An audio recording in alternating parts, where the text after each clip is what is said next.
अस्सलाम वालेकुम। आज हम करने जा रहे हैं सिंपल हार्मोनिक मोशन में applications of simple harmonic motion. बात यह है कि सिंपल हार्मोनिक मोशन सिर्फ आपका जो मैथ स्प्रिंग सिस्टम है या पेंडुलम है इन तक महदूद नहीं है। हर वो बॉडी, हर वो ऑब्जेक्ट या हर वो सिचुएशन जहाँ पे कोई इलास्टिसिटी मौजूद है और इलास्टिक रेस्टोरिंग फोर्स मौजूद है, वो body simple harmonic motion execute कर सकती है। ठीक है, तो इलास्टिक रेस्टोरिंग फोर्स होना लाजमी है।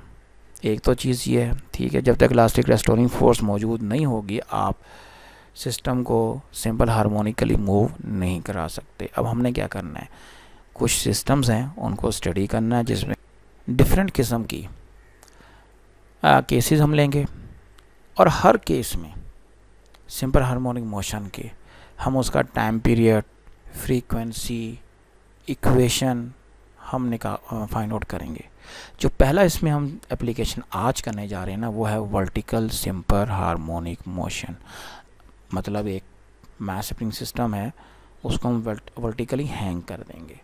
ठीक है, जब वर्टिकली हैंग कर देंगे तो ऑब्वियसली उसके अंदर जो एक्सटेंशन स्प्रिंग के अंदर आनी है ना, वो वेट की वजह से आनी है, mg की वजह से आनी है। आमतौर पे तो हम फॉर्मूला लेके चलते हैं ना, F=kx की शक्ल में। तो यहाँ पर जो फॉर्मूला हम लेके चलेंगे F=kx की जगह k, और जो लेंथ में इजाफा आएगा वो डेल्टा एल से हमने उसको शो किया हुआ है E A। पहले आप ज़रा डायग्राम को देख लीजिए ताकि आपको ये इक्वेशन बनाने में आसानी हो जाए। लेट्स सपोज ये हमारे पास एक वर्टिकली हैंगिंग स्प्रिंग है। इस वर्टिकल हैंगिंग स्प्रिंग ये बना हुआ है आपके पास, you can see this diagram. इसकी जो नेचुरल लेंथ है वो स्मॉल l से हम रिप्रेजेंट कर रहे हैं।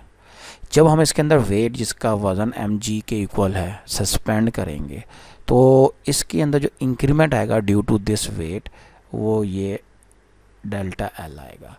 तो वेट वेक्टर की वजह से जो फोर्स अप्लाई हुई है वो किसके इक्वल आ गई, के डेल्टा एल के इक्वल। जिसका के एक्स हम करते हैं, एक्स की जगह डेल्टा एल यूज़ कर लिया, तो ये फोर्स इसके ऊपर अप्लाई हो रही है। हम क्या करेंगे, इस मैस को थोड़ा सा अपवर्ड डायरेक्शन में लिफ्ट करेंगे। जितना हमने इसको लिफ्ट किया है वो इसकी एक्सटेंशन हमने प्रोड्यूस की इसके अंदर, कितनी, एक्स डिस्प्लेसमेंट दिया। तो नेचुरल जो एक्सटेंशन इसमें आई हुई थी वेट वेक्टर की वजह से वो डेल्टा एक्स थी। जब मैंने इसको एक्स ऊपर लिफ्ट कर दिया तो डेल्टा एल थी, हाँ डेल्टा एल नेचुरल एक्सटेंशन आई हुई थी वेट की वजह से।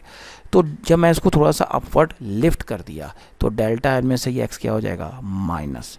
अब ये एक्सटेंशन है, तो अब जो लग रही है फोर्स इस लम्हे वो इसके इक्वल आ रही है। जब हम इसको यहाँ से रिलीज़ करेंगे तो ये ऑसिलेट करेगा under the action of restoring force. वो जो रेस्टोरिंग फोर्स इसके ऊपर लग रही होगी नेट, वो उसका जो फार्मूला बनेगा वो क्या होगा कि आपने जो फोर्स अप्लाई की है अपवर्ड डायरेक्शन में, वेट लग रहा है डाउनवर्ड डायरेक्शन में, से नेगेटिव साइन आ रहा है, इन दोनों का कॉम्बिनेशन इस पर नेट फोर्स रेस्टोरिंग फोर्स के इक्वलेंट आएगा। ये इसकी इक्वेशन ऑफ मोशन बन गई vertically hanging mass spring system के लिए। ये इसकी एप्लीकेशन है। अब जहाँ तक इसके टाइम पीरियड वगैरह का ताल्लुक है वर्टिकली हैंगिंग स्प्रिंग के लिए, तो वो अगर आपने कैलकुलेट करना हो तो आप यहाँ से कैलकुलेट करेंगे, T=2π√m/k। अब इस केस में आपको पता लग गया है कि यहाँ पर हमने क्या किया है कि जो अप्लाइड फोर्स थी हमारे पास, जिसको हम आमतौर पे के एक्स कहते हैं, वो इक्वल टू किसके आ गई है, एम जी के इक्वल आती है। मैं जनरल एक्सप्रेशन के हवाले से अभी काम लेके जा रहा हूँ। यहाँ पे हमें पता है कि हमने जो अप्लाइड फोर्स लिया है वो हमने किस शक्ल में लिया है, जो हमने फोर्स लगाई है के डेल्टा एल माइनस एक्स की शक्ल में ली है, एम जी। अब आपके पास जो फॉर्मूला है m/k है ना, इसको ज़रा रिप्लेस करो, m/k कर दो, इधर delta L minus X over G कर दो।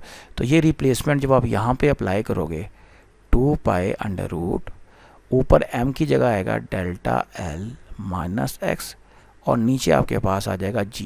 ये आपका फार्मूला डेवलप हो गया। यहीं से आप फ्रीक्वेंसी का फार्मूला 1/t, उसी फार्मूले को रेसिप्रोकल ले लो। आप टाइम यहाँ पे फ्रीक्वेंसी कैलकुलेट कर सकते हो। तो ये आपका एक छोटा सा प्रॉब्लम था vertically hanging mass shifting system के हवाले से। अच्छा याद रखिएगा, ये जो अगर आप इसमें अगर इसी कंडीशन में जब आप इसको सस्पेंड कर देते हैं, अभी आपने मूव नहीं करवाया, इस सूरत में अगर आप ये फॉर्मूला डेवलप करते हैं, वैसे ज़्यादातर हम यहीं पे करते हैं, तो हमें ये डेल्टा एल माइनस एक्स करने की ज़रूरत नहीं पड़ती। हमने क्या करना है, हमने इस फॉर्मूले को इस तरह से लेके चलना है। डेल्टा एल माइनस एक्स का फैक्टर हम यहाँ से रिमूव कर देंगे और हमारे पास जो फैक्टर बनेगा वो सिर्फ डेल्टा एल ओवर जी आएगा, जिसको आम तौर पे हम जब न्यूमेरिकल प्रॉब्लम में लेके जाते हैं ना, तो वो x ओवर जी भी हम उसको ले सकते हैं, x फॉर एक्सटेंशन भी हो सकता है, उसके इक्विवेलेंट भी हम ले लेते हैं, क्योंकि डेल्टा एल आमतौर पे और उसके साथ ऑब्वियसली 2 पाई हमारे साथ मल्टीप्लाई होगा। डेल्टा एल हम आमतौर पे इग्नोर भी कर देते हैं। तो ये बात याद रखिएगा ऑब्जेक्टिव के हवाले से। यहाँ तक ये आपका छोटा सा एक आर्टिकल था। तो नेक्स्ट आर्टिकल तक अल्लाह हाफिज़।